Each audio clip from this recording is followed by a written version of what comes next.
heb ik daar, het is het, 5 jaar gespeeld. Toen ben ik inderdaad, ja, toen ben ik naar Utrecht gegaan.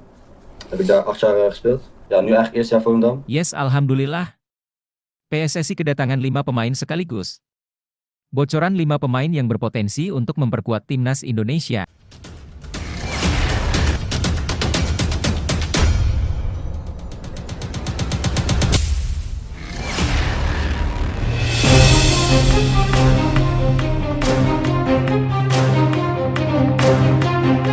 Yes, alhamdulillah. PSSI kedatangan 5 pemain sekaligus. Bocoran 5 pemain yang berpotensi untuk memperkuat timnas Indonesia pada September 2024. Namun, Mimin minta tolong tonton video ini sampai selesai, agar tidak ada kesalahpahaman yang terjadi. Dan tak bosan-bosan juga, tolong like dan share video ini ke media sosial kalian agar semua orang tahu apa yang sedang terjadi. Pada September 2024, ada beberapa pemain yang berpotensi dinaturalisasi untuk memperkuat timnas Indonesia di bawah asuhan Shin Tae-yong. Anggota Exco PSSI, Arya Sinulinga, telah memastikan bahwa akan ada pemain keturunan yang menjalani proses naturalisasi pada bulan tersebut. Pemain-pemain ini diharapkan akan tiba di Indonesia sekitar secepatnya. Meskipun Arya Sinulinga belum mengungkapkan identitas para pemain tersebut, berdasarkan rumor yang beredar belakangan ini, beberapa nama diprediksi akan menjadi bagian dari proses ini. Berikut adalah 5 pemain yang kemungkinan besar akan dinaturalisasi pada September 2024 untuk memperkuat timnas Indonesia. 1. Mauro Zijlstra, FC Volendam U21. Mauro Zijlstra telah menyatakan kepada mantan pesepak bola Indonesia di Belanda, Yusa Nugraha, bahwa ia sudah mengirimkan semua dokumen yang diperlukan untuk proses naturalisasi kepada PSSI. Penyerang berusia 19 tahun ini hanya tinggal menunggu panggilan dari PSSI untuk datang ke Indonesia. Kehadirannya sebagai runner-up top skor Liga Belanda U21 musim 2023 hingga 2024 diharapkan dapat menambah ketajaman lini depan timnas Garuda, terutama saat menghadapi babak ketiga kualifikasi Piala Dunia 2026 zona Asia. Mauro Zijlstra berpotensi tampil dalam pertandingan melawan Bahrain pada matchday ketiga grup C kualifikasi Piala Dunia 2026 zona Asia yang dijadwalkan pada 10 Oktober 2024. 2. Dion Marks, NEC Nijmegen U21. Dion Marks disebut-sebut oleh manajer timnas Indonesia U20, Ahmed Zaki, akan segera menjalani proses naturalisasi. Namun, pemain bertahan ini kemungkinan besar akan terlebih dahulu diproyeksikan untuk memperkuat timnas Indonesia U20 sebelum membela tim senior.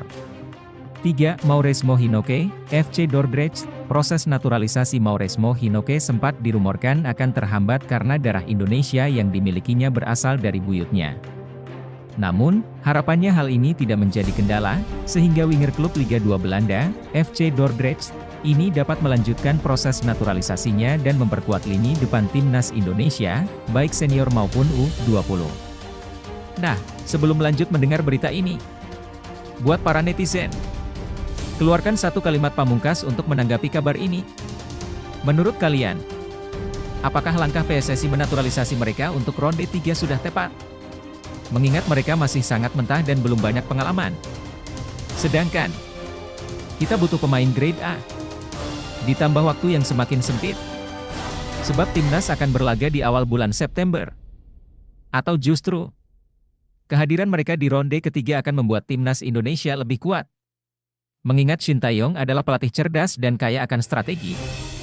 Ayo teman-teman, berikan tanggapan kalian di kolom komentar. Bravo timnas. Bravo ST. Bravo PSSI. Ayo Garuda. Buktikan bahwa level kita sudah dunia. Buktikan bahwa kita adalah raksasa Asia. Tiket Piala Dunia harga mati. Di sisi lain, jangan lupa juga satu kalimat khusus untuk Shin Tae-yong yang sedang berusaha keras memajukan sepak bola Indonesia. Silahkan tulis di kolom komentar. Ayo terbang tinggi Garuda. Mari kita lanjut teman-teman. 4. Tim Gepens, FC Emmen. Tim Gepens, yang kini berusia 19 tahun, sudah menunjukkan kematangan permainannya bersama FC Emmen di Liga 2 Belanda. Musim ini, dia telah mencatatkan 2 penampilan dengan total 20 menit bermain. Dengan pengalaman tersebut, Gepens diperkirakan akan segera menjadi pemain reguler di FC Emmen. Ex-pemain FC Twente ini diharapkan akan menjadi pesaing kuat di sektor kiri pertahanan timnas Indonesia, bersaing dengan nama-nama besar seperti Pratama Arhan, Shane Patinama, Nathan Choeaon, hingga Kelvin Verdom. 5. Ula Romeni, FC Utrecht. Di antara kelima nama yang disebut, Ula Romeni mungkin menjadi sosok yang paling dinantikan oleh para pecinta sepak bola Indonesia. Penyerang berusia 24 tahun ini diharapkan dapat mengakhiri krisis gol di lini depan timnas Indonesia. Ula Romeni bukanlah pemain biasa. Di Liga 1 Belanda musim 2024 hingga 2025, ia sudah mencetak 2 gol dalam 2 pertandingan awal bersama FC Utrecht, menjadikannya salah satu pemain yang patut diwaspadai untuk memperkuat timnas Indonesia. Lebih lanjut, proses naturalisasi pemain asing untuk memperkuat timnas Indonesia adalah langkah strategis yang menunjukkan ambisi besar PSSI dan tim pelatih di bawah Shin Tae-yong untuk bersaing di level internasional, terutama dalam menghadapi kualifikasi Piala Dunia 2026. Kehadiran pemain-pemain keturunan dari liga-liga Eropa, seperti Belanda, dapat memberikan suntikan kualitas dan pengalaman yang dibutuhkan timnas. Namun, ada beberapa aspek yang perlu dipertimbangkan dalam situasi ini. Pertama, proses naturalisasi harus dilakukan dengan hati-hati agar tidak mengganggu perkembangan pemain lokal. Pemain yang dinaturalisasi harus benar-benar memiliki kualitas yang jauh lebih unggul dan mampu membuat perbedaan signifikan dalam tim. Selain itu, integrasi mereka ke dalam tim juga harus berjalan mulus, baik secara teknis maupun secara budaya. Kedua, ada tantangan terkait peraturan dan birokrasi, seperti dalam kasus Mauresmo Hinoke, di mana ada potensi masalah dengan syarat darah keturunan. Situasi ini menunjukkan bahwa proses naturalisasi tidak selalu berjalan mulus dan perlu dipersiapkan dengan matang. Di sisi lain, langkah ini juga menunjukkan bahwa PSSI sedang serius dalam memperkuat tim untuk menghadapi kompetisi yang semakin ketat. Jika berhasil, pemain-pemain ini bisa menjadi aset berharga yang membantu meningkatkan performa timnas Indonesia di level Asia dan bahkan dunia. Namun, penting untuk memastikan bahwa pemain-pemain ini benar-benar berkomitmen untuk membela Indonesia, bukan sekadar mencari kesempatan bermain di level internasional. Beredar kabar, Martin Paes absen, ini jadwal siaran langsung Timnas Indonesia versus Timnas Arab Saudi di kualifikasi Piala Dunia 2026 Zona Asia. Mari kita bahas teman-teman.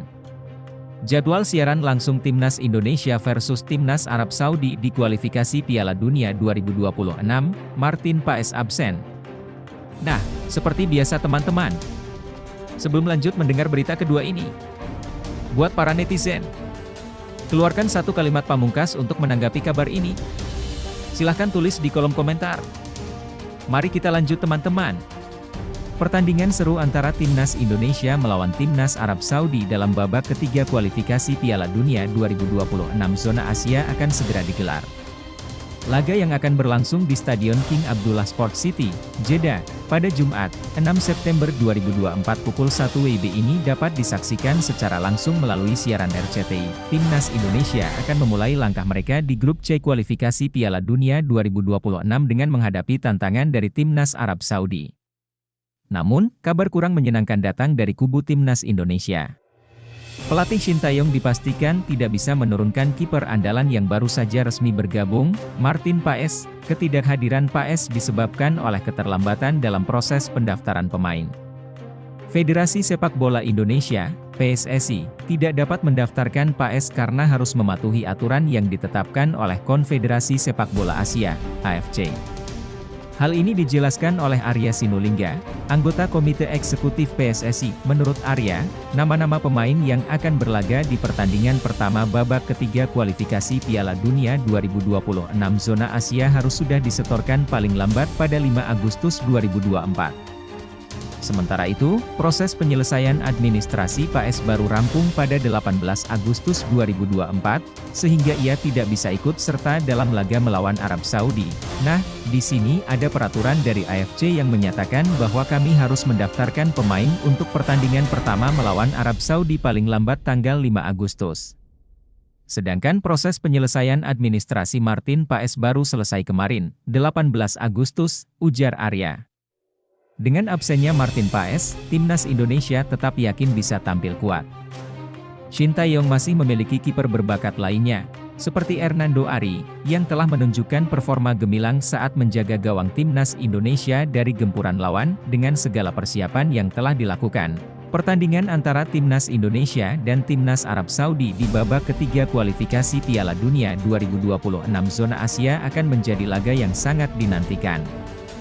Apakah skuad Garuda akan mampu meraih hasil positif dalam laga ini? Lebih lanjut, absennya Martin Paes dalam laga perdana timnas Indonesia melawan Arab Saudi di kualifikasi Piala Dunia 2026 zona Asia tentu menjadi pukulan, mengingat ia adalah tambahan berharga bagi skuad Garuda. Namun, situasi ini menunjukkan pentingnya pengelolaan administrasi yang tepat waktu dalam proses pendaftaran pemain di level internasional. Kendala seperti ini bisa memberikan pelajaran bagi PSSI dan tim nasional dalam memperbaiki proses administrasi untuk kedepannya, agar pemain baru bisa langsung terdaftar tanpa mengalami masalah serupa. Di sisi lain, absennya Paes memberikan kesempatan bagi kiper lain seperti Hernando Ari untuk unjuk kemampuan, yang tentu menjadi ajang pembuktian bagi pemain-pemain lokal bahwa mereka juga dapat diandalkan di kancah internasional. Situasi ini juga bisa menjadi motivasi tambahan bagi seluruh tim, karena meski tanpa kehadiran Paes, mereka tetap diharapkan untuk tampil maksimal dan meraih hasil positif. Hal ini juga dapat memperlihatkan kedalaman skuad dan bagaimana pelatih Shin Tae-yong mempersiapkan tim dengan pemain-pemain terbaik yang tersedia. Secara keseluruhan, ini adalah ujian awal bagi timnas Indonesia di kualifikasi ini, yang menuntut mereka untuk tetap fokus dan menunjukkan semangat juang, terlepas dari hambatan yang ada. Untuk timnas Indonesia, ingatlah bahwa setiap tantangan adalah kesempatan untuk membuktikan diri. Meskipun Martin Paes absen, kalian semua adalah pejuang yang siap bertarung di lapangan. Sejarah telah membuktikan bahwa dengan semangat, kerja keras, dan kebersamaan, tidak ada yang tidak mungkin dicapai. Percayalah pada kemampuan kalian, percayalah pada strategi yang telah disiapkan, dan yang paling penting, percayalah pada satu sama lain. Setiap detik di lapangan adalah kesempatan untuk membuat negara ini bangga. Mainkan dengan hati, berikan yang terbaik, dan ingat, seluruh Indonesia mendukung kalian, kalian tidak sendirian. Bendera merah putih berkibar di setiap langkah yang kalian ambil. Jadikan ini momen untuk menulis sejarah, untuk menunjukkan bahwa Indonesia adalah kekuatan yang harus diperhitungkan. Ayo Garuda, terbanglah tinggi dan buktikan bahwa kita bisa. Media Cina gemetar Martin Paes sudah bisa perkuat timnas Indonesia, semua posisi telah diperkuat secara komprehensif.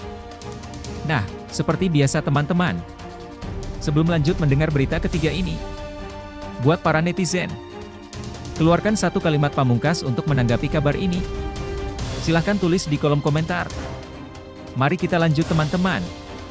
Media Cina, Sohu, menunjukkan kekhawatirannya setelah mengetahui bahwa Martin Paes kini sudah bisa memperkuat timnas Indonesia. Menurut laporan tersebut, kehadiran Paes membuat kekuatan timnas Indonesia semakin lengkap di semua posisi. Martin Paes dikabarkan sudah dapat bermain untuk timnas Indonesia, termasuk dalam pertandingan tandang ke Bahrain dan Cina pada Oktober 2024. Berita ini membuat Sohu merasa khawatir dengan kehadiran kiper dari FC Dallas tersebut. Sohu juga menyebutkan bahwa kehadiran Martin Paes bisa menjadi ancaman besar bagi timnas Cina yang dikenal dengan julukan Team Dragons dalam putaran ketiga kualifikasi Piala Dunia 2026 zona Asia. Media tersebut mengakui bahwa saat ini timnas Indonesia memiliki kekuatan yang merata di semua lini. Tim sepak bola nasional Indonesia terus melakukan proses naturalisasi secara besar-besaran. Pemain ke-14 telah bergabung, dan semua posisi kini diperkuat secara komprehensif, sehingga prospek tim nasional Cina menjadi tidak pasti, tulis Sohu dalam laporannya yang dikutip dari Sportsan pada Jumat, 23 Agustus 2024. Pertandingan melawan timnas Indonesia disebut Sohu sebagai momen krusial bagi Cina. Kemenangan dalam laga tersebut dianggap sebagai harga mati bagi tim Dragons untuk mewujudkan mimpi lolos ke Piala Dunia 2026. Kami akan menghadapi Indonesia di kandang sendiri pada tanggal 15 Oktober, dan jika kami tidak menang dalam pertandingan ini, akan sulit untuk memperebutkan posisi keempat di grup, sehingga semakin sulit untuk melaju ke putaran final Piala Dunia, tambah Sohu. Diketahui bahwa Martin Paes berhasil memenangkan gugatan di Pengadilan Arbitrase Olahraga, CAS. Keputusan ini memungkinkan Martin untuk membela timnas Indonesia dalam putaran ketiga kualifikasi Piala Dunia 2026 zona Asia. Martin Paes sebenarnya sudah resmi menjadi warga negara Indonesia, WNI, sejak April 2024. Namun, penjaga gawang berusia 26 tahun tersebut harus melalui sidang di CAS karena adanya masalah perpindahan federasi. Sekarang, masalah tersebut sudah selesai setelah Martin memenangkan sidang di CAS. Anggota Komite Eksekutif, Exco, PSSI, Arya Sinulinga, mengonfirmasi bahwa Martin sudah bisa membela timnas Indonesia mulai pertandingan kedua melawan Australia di putaran ketiga kualifikasi Piala Dunia 2026 zona Asia. Dengan kondisi ini, pertandingan antara timnas Indonesia melawan Cina di putaran ketiga kualifikasi Piala Dunia 2026 zona Asia menjadi sangat dinantikan. Di ajang tersebut, skuad Garuda yang tergabung di grup C akan berhadapan dengan Jepang, Cina, Bahrain, Arab Saudi, dan Australia. Lebih lanjut, situasi ini menunjukkan peningkatan signifikan dalam kekuatan timnas Indonesia, terutama dengan kehadiran Martin Paes yang baru saja diizinkan bermain setelah memenangkan gugatan di CAS. Kehadiran kiper berkualitas di timnas Indonesia tentu memberikan kepercayaan diri tambahan, terutama dalam menghadapi tim-tim kuat seperti Cina. Kekhawatiran yang diungkapkan oleh media Cina, Sohu, mencerminkan pengakuan atas potensi ancaman yang bisa diberikan oleh Indonesia dalam kualifikasi Piala Dunia 2026. Ini juga menandakan bahwa strategi naturalisasi pemain yang dilakukan Indonesia mulai membuahkan hasil konkret. Dengan kekuatan yang lebih merata di semua lini, timnas Indonesia kini lebih kompetitif, dan pertandingan melawan Cina menjadi sangat penting bagi kedua tim. Dari sudut pandang Cina, kekalahan dalam laga ini bisa menjadi pukulan telak terhadap peluang mereka untuk lolos ke putaran final Piala Dunia. Oleh karena itu, pertandingan ini tidak hanya menjadi ujian bagi Indonesia untuk menunjukkan kekuatan barunya, tetapi juga menjadi momen kritis bagi Cina untuk mempertahankan dominasi mereka di kawasan Asia. Situasi ini adalah bukti nyata bahwa kerja keras, strategi yang tepat, dan dedikasi tanpa henti dapat membawa perubahan besar. Timnas Indonesia telah menunjukkan bahwa dengan tekad kuat dan semangat juang, kita bisa bersaing di level tertinggi. Kehadiran Martin Paes adalah simbol dari perkembangan ini, bahwa Indonesia tidak hanya ingin ikut serta, tetapi juga berambisi untuk menang dan meraih prestasi. Setiap tantangan yang dihadapi, termasuk laga melawan tim-tim kuat seperti Cina, adalah kesempatan untuk menunjukkan bahwa kita mampu. Jangan pernah meremehkan kekuatan kerja sama, persiapan, dan semangat yang menyala. Timnas Indonesia telah membuktikan bahwa dengan dukungan dari seluruh bangsa, kita bisa melangkah lebih jauh dari yang pernah dibayangkan. Teruslah berjuang, percaya pada proses, dan yakin bahwa masa depan cerah menanti.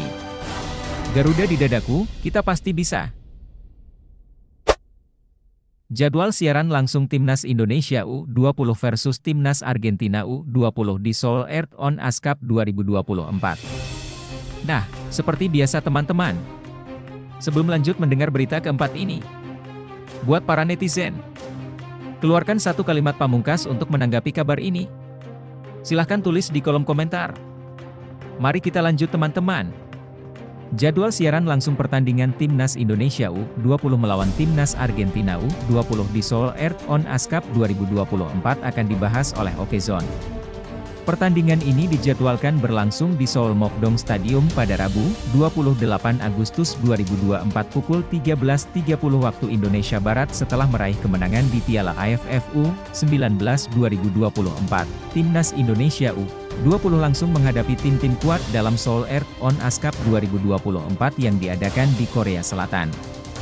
Timnas Argentina U20, salah satu lawan Indonesia di turnamen ini, memiliki rekam jejak yang mengesankan dengan 6 gelar juara Piala Dunia U20. Meskipun pemain-pemainnya telah berubah dibandingkan edisi sebelumnya, Timnas Argentina U20 tetap memiliki tradisi juara yang kuat. Saat ini, pencetak gol terbanyak sepanjang masa Timnas Argentina U20 adalah kapten tim senior, Lionel Messi, dengan 14 gol dari periode 2004 hingga 2005.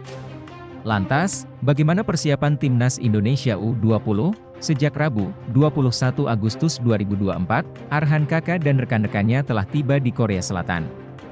Pelatih Timnas Indonesia U20, Indra Syafri, membawa 30 pemain, namun, skuad Garuda Nusantara julukan Timnas Indonesia U20 tidak hadir dengan kekuatan penuh.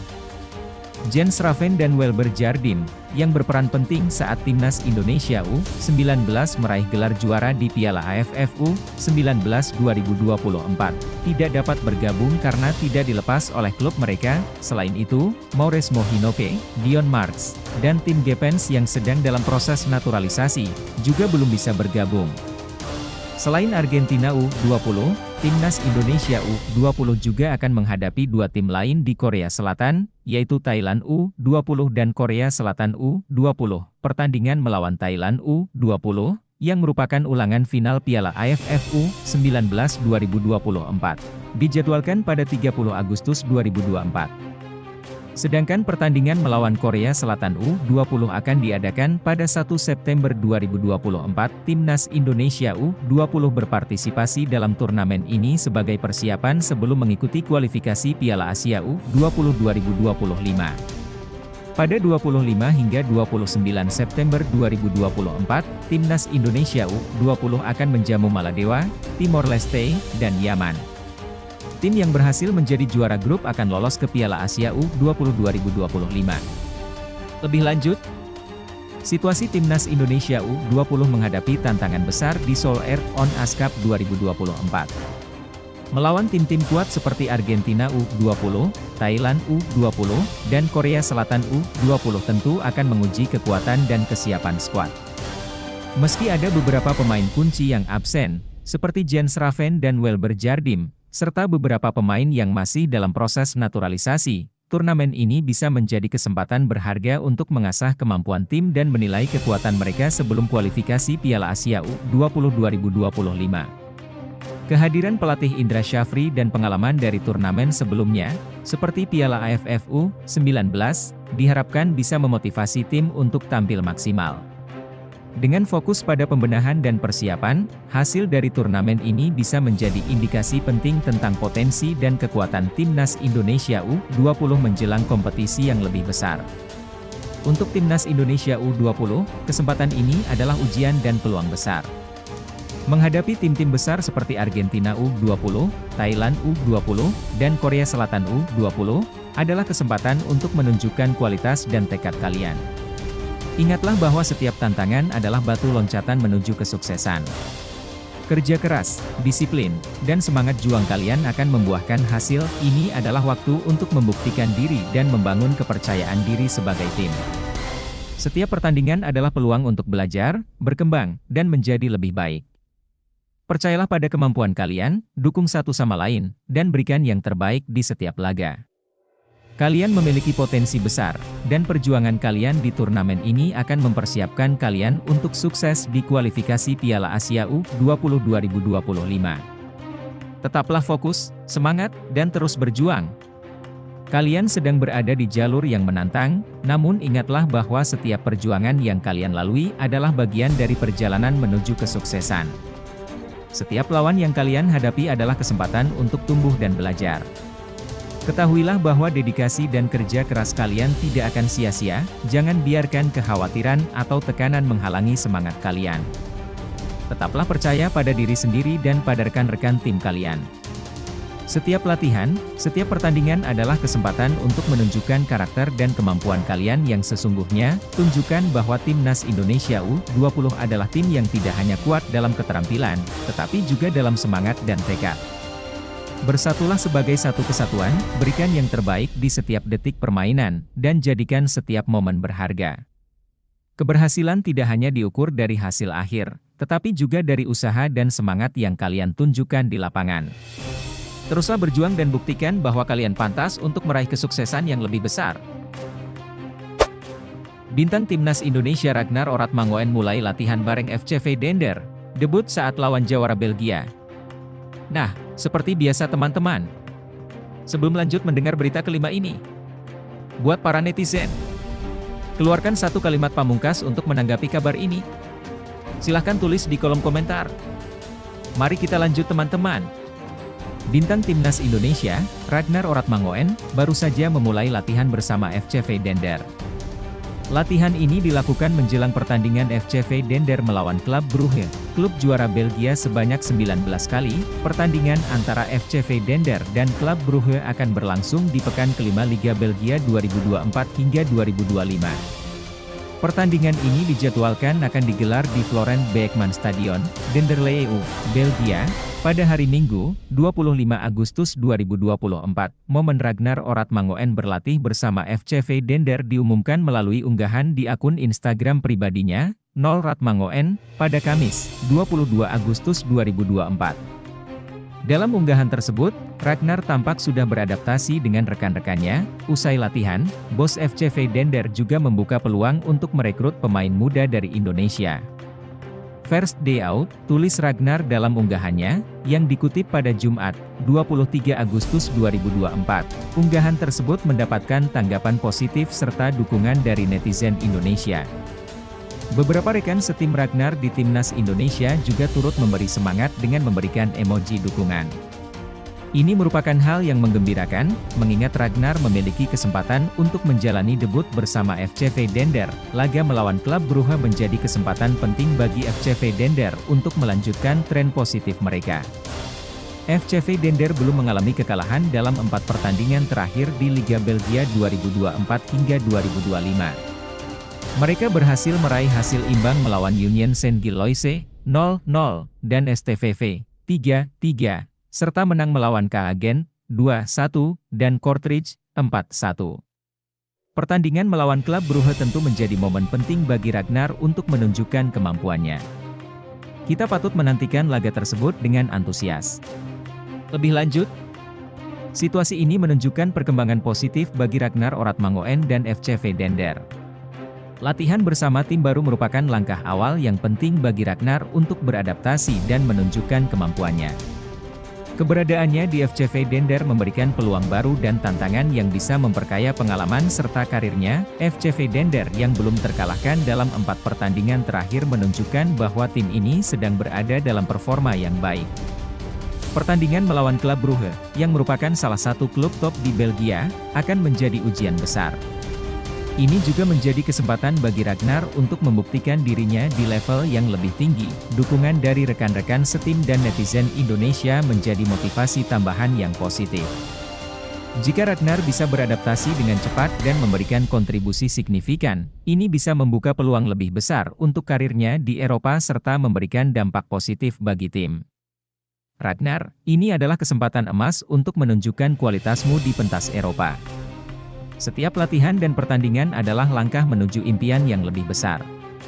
Teruslah berlatih dengan semangat dan percaya pada kemampuanmu. Ingat, setiap tantangan adalah peluang untuk tumbuh dan berkembang. Jadikan setiap momen berharga untuk membuktikan bahwa kamu pantas berada di level ini. Dukung dirimu dengan keyakinan dan dedikasi, dan hasil yang baik akan mengikuti. Selamat berjuang dan tetaplah fokus pada tujuanmu, Ragnar. Setiap perjalanan dimulai dengan langkah pertama yang penuh tantangan, dan kamu sudah memulai langkah itu dengan keberanian. Jadikan setiap hari latihan sebagai kesempatan untuk memperbaiki diri dan mengasah keterampilanmu. Jangan takut untuk membuat kesalahan, karena dari situlah kamu akan belajar dan berkembang. Tetaplah berfokus pada tujuanmu dan percayalah pada proses. Ingatlah bahwa setiap usaha yang kamu lakukan akan membuahkan hasil. Teruslah bersemangat, dan jangan lupa untuk menikmati setiap momen perjalananmu. Keberhasilan adalah hasil dari kerja keras dan ketekunan, dan kamu berada di jalur yang benar. Semangat terus! Ragnar, setiap tantangan yang kamu hadapi adalah kesempatan untuk membuktikan seberapa besar tekadmu. Ketika kamu merasa lelah atau ragu, ingatlah mengapa kamu memulai perjalanan ini dan betapa jauh kamu telah melangkah. Fokuslah pada usaha dan dedikasi yang kamu berikan setiap hari, karena itulah yang akan membawa kamu menuju kesuksesan. Beri yang terbaik dalam setiap latihan dan pertandingan, dan percayalah bahwa kerja kerasmu akan membuahkan hasil. Jadikan setiap momen sebagai kesempatan untuk belajar dan berkembang, dan teruslah percaya pada dirimu sendiri. Kamu memiliki potensi besar, dan dunia sepak bola sedang menunggu untuk melihat kemampuanmu bersinar. Teruslah berjuang, dan sukses akan mengikuti. Martin Paes tetap akan dibawa Shin Taeyong ke Arab Saudi, meski tak bisa bela timnas Indonesia. Nah, seperti biasa teman-teman. Sebelum lanjut mendengar berita ke-6 ini, Buat para netizen, keluarkan satu kalimat pamungkas untuk menanggapi kabar ini. Silahkan tulis di kolom komentar. Mari kita lanjut teman-teman. Pelatih Timnas Indonesia, Shin Tae-yong, memastikan bahwa Martin Paes akan tetap dibawa ke Arab Saudi menjelang pertandingan pertama babak ketiga kualifikasi Piala Dunia 2026 zona Asia. Meski begitu, Martin Paes dipastikan tidak akan tampil dalam pertandingan melawan Arab Saudi di laga perdana grup C. Martin Paes tidak dapat berpartisipasi dalam pertandingan Timnas Indonesia melawan Arab Saudi karena tidak terdaftar dalam skuad untuk pertandingan tersebut. Pendaftaran pemain telah ditutup pada 5 Agustus 2024, sementara Martin baru dapat bergabung dengan Timnas Indonesia setelah menang dalam gugatan di Pengadilan Arbitrase Olahraga, CAS, pada 18 Agustus 2024. Meski tidak bisa bermain, Martin Paes tetap akan dibawa oleh pelatih Shin Tae-yong ke Arab Saudi. Ketua Badan Tim Nasional, BTN, Sumarji, mengonfirmasi hal ini. Martin dipanggil ke Arab Saudi, ujar Sumarji. Sumarji juga memastikan bahwa Martin Paes tidak akan bermain karena pendaftaran pemain untuk pertandingan tersebut telah ditutup. Kemungkinan besar, Martin akan dibawa untuk mendukung rekan-rekannya dari pinggir lapangan. Pendaftaran untuk lawan Arab Saudi sudah ditutup pada 5 Agustus, tambah Sumarji. Lebih lanjut, situasi ini menunjukkan kompleksitas administrasi dalam olahraga internasional. Meskipun Martin Paes tidak bisa bermain karena pendaftaran pemain sudah ditutup sebelum ia resmi bergabung dengan tim, keputusan Shin Tae-yong untuk tetap membawanya ke Arab Saudi bisa dimaknai sebagai bentuk dukungan dan persiapan jangka panjang. Keputusan ini juga mencerminkan pentingnya peran pemain dalam dinamika tim, baik di lapangan maupun di luar lapangan. Dengan membawa Paes, pelatih bisa memanfaatkan kehadirannya untuk mendukung mental dan motivasi tim. Namun, hal ini juga bisa menimbulkan ketidakpuasan dari pihak-pihak tertentu yang mungkin merasa keputusan ini tidak optimal mengingat Martin tidak bisa berkontribusi secara langsung di lapangan. Secara keseluruhan, ini adalah contoh bagaimana keputusan taktis dan administratif seringkali harus dipertimbangkan secara cermat dalam olahraga profesional. Situasi seperti ini mengingatkan kita bahwa setiap tantangan adalah kesempatan untuk belajar dan tumbuh. Martin Paes, meski tidak bisa bermain di laga awal, masih memiliki peran penting dalam mendukung tim dari sisi lain. Ini adalah waktu yang tepat untuk menunjukkan bahwa semangat, dedikasi, dan dukungan yang konsisten sangat berharga bagi tim. Ini adalah kesempatan untuk menunjukkan kekuatan mental dan solidaritas. Terkadang, perjalanan menuju kesuksesan melibatkan menghadapi hambatan dan beradaptasi dengan situasi yang tidak terduga. Teruslah fokus, berusaha keras, dan percayalah bahwa setiap usaha akan membuahkan hasil. Setiap anggota tim, baik yang bermain maupun yang mendukung, memiliki peran yang vital dalam meraih kemenangan.